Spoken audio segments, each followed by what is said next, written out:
सनातन धर्म की जय। सभी को मेरी तरफ से ओमलक प्रणाम। जैसा कि आप सभी को पता है, ये जो हमारी सिद्धि है ये जन कल्याणक है। अलग पुरुष गोरक्षनाथ भगवान की कृपा से मुझे ये सिद्धि प्राप्त हुई। लोग आध्यात्मिक होना चाहते हैं। कुछ लोग कह रहे हैं अध्यात्म से जुड़ गए। अध्यात्म से जुड़ने का तो कोई मतलब ही नहीं होता। अध्यात्म यानी कि आत्मा का अध्ययन करना, अपने आप को जानना, अपने आप को समझना। इस पूरी प्रकृति में, इस पूरे ब्रह्मांड के अंदर बड़े बड़े महापुरुष, ब्राह्मण, बड़ी बड़ी शक्तियां, उच्च कोटि के बहुत से साधक हुए जिन्होंने अपने तपोबल पे, इस प्रकृति पे रिसर्च की, अपने आंतरिक ध्यान से आत्मा को इस प्रकृति से जोड़ा और जिनको जैसी शक्तियां मिली वो उस शक्ति के स्वामी कहलाए। जैसा कि मैंने एक पीछे वीडियो डाली थी, उसका हमने टाइटल दिया था गोरखनाथ। आप उस वीडियो को देखना इसके साथ ही, कि पूरे अध्यात्म में हमें अगर आत्मा का अध्ययन करना है, हमें आध्यात्मिक बनना है, तो उस पथ पर चलने के लिए गोरख से बड़ा कोई रास्ता नहीं, कोई मार्ग नहीं। गोरख आध्यात्मिक सत्ता की वो चाबी हैं, वो एक रास्ता है, वो एक ध्यान की क्रिया। जब हम उसकी शरण में बैठकर अपने विचारों से मुक्त होकर आंतरिक ध्यान करते हैं, अपनी आत्मा का ध्यान करते हैं, अपने अंदर अपने आप को दौड़ाते हैं उसकी कृपा को लेकर, तो हमें धीरे धीरे धीरे ये पता चलता है कि हम कौन है और हम आध्यात्मिक होते चले जाते हैं। हमारे अंदर से बहुत सारा सत्य का प्रकाश जागृत होता है, जो हमारे विवेक को, हमारी ज्ञान इंद्रियों को उस आत्मा की शक्ति से जोड़ता है, उसे प्रकाशमय करता है। तो इसी को लेकर हमारी संस्था चली हुई है। ये सिद्धि जो लोगों के कष्ट तो हरती है ही है, उन्हें एक परमात्मा के रास्ते के ऊपर भी लेके जाती है।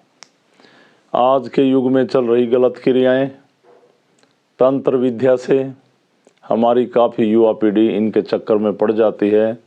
अपने काम पूरे करने के लिए, मैं आगे बढ़ूं, मेरी पढ़ाई अच्छी हो, मेरी नौकरी लगे, इनको लेके कहीं ना कहीं तंत्र विद्याओं के शिकार काफ़ी लोग हो जाते हैं। तरह तरह की क्रियाएं करने लग जाते हैं, जबकि कर्म नहीं करते हैं।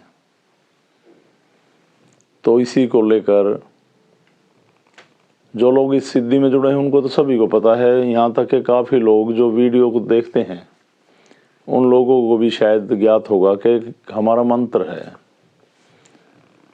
जो हमारी सिद्धि में परमात्मा की कृपा से सिद्ध हुआ और हमने उसे मनोकामना मंत्र का नाम दे दिया।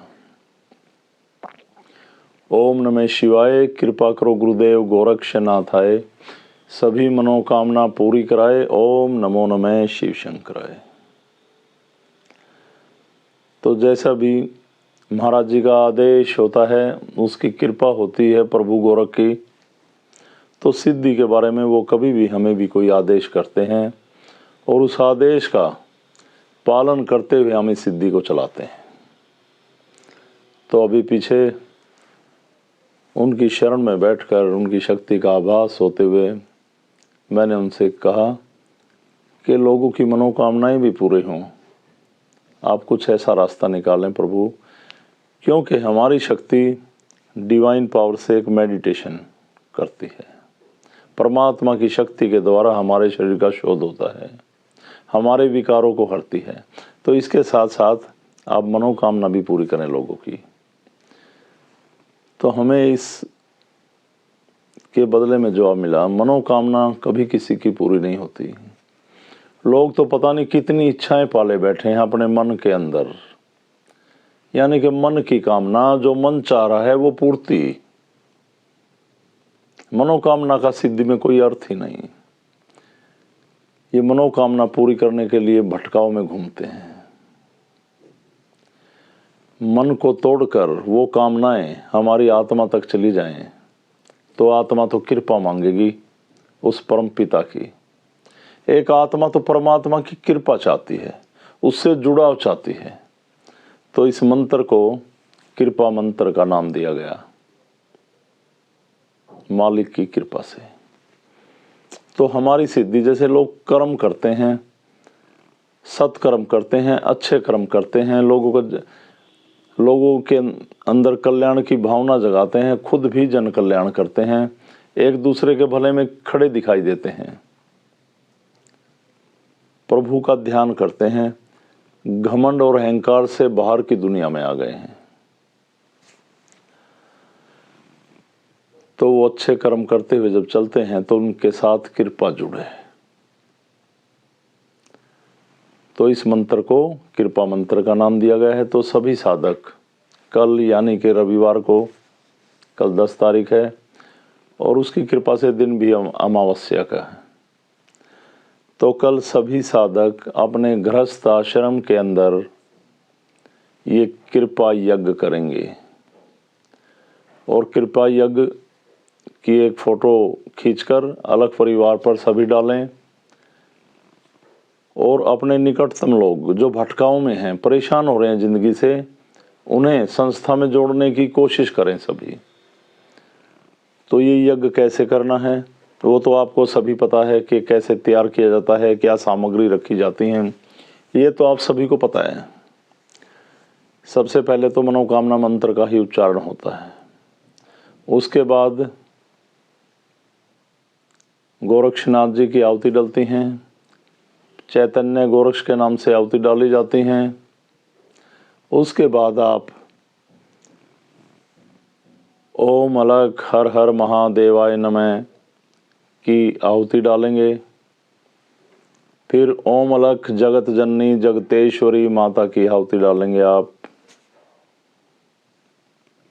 उसके बाद आपको मैंने आपके इष्ट का नाम दे रखा है। खैर किसी को ने ना ले रखा हो अलग बात है, वो ना डालें और क्या करें। तो आप अपने इष्ट की आहुति समर्पित करें अग्निदेव को। फिर उसके बाद ये कृपा मंत्र बोलेंगे आप, और ये कृपा मंत्र कम से कम 20 से 25 मिनट की आहुति जरूर डालें। उसके बाद माँ गंगा की आहुति, ओम शिव गंगा माताए स्वाहा। फिर उसके बाद जैसे लास्ट में दोबारा से फिर मनोकामना ना, फिर कृपा मंत्र की आहुति फिर डालें और परमात्मा से कृपा के लिए प्रार्थना करें। सत्कर्म के मार्ग पर चलने के लिए परमात्मा से विनती करें। और मैं तो ये कहता हूँ, पूरे समर्पित भाव से शरणागत होकर आप ये कृपा यज्ञ करें और अपने जीवन को ठीक बनाएं। तो सभी से मुझे यही समझाना था। और इस वीडियो को ज़्यादा से ज़्यादा शेयर करें। आप सभी को पता है, जो लोग जुड़े हुए हैं, ये संस्था क्या कर रही है।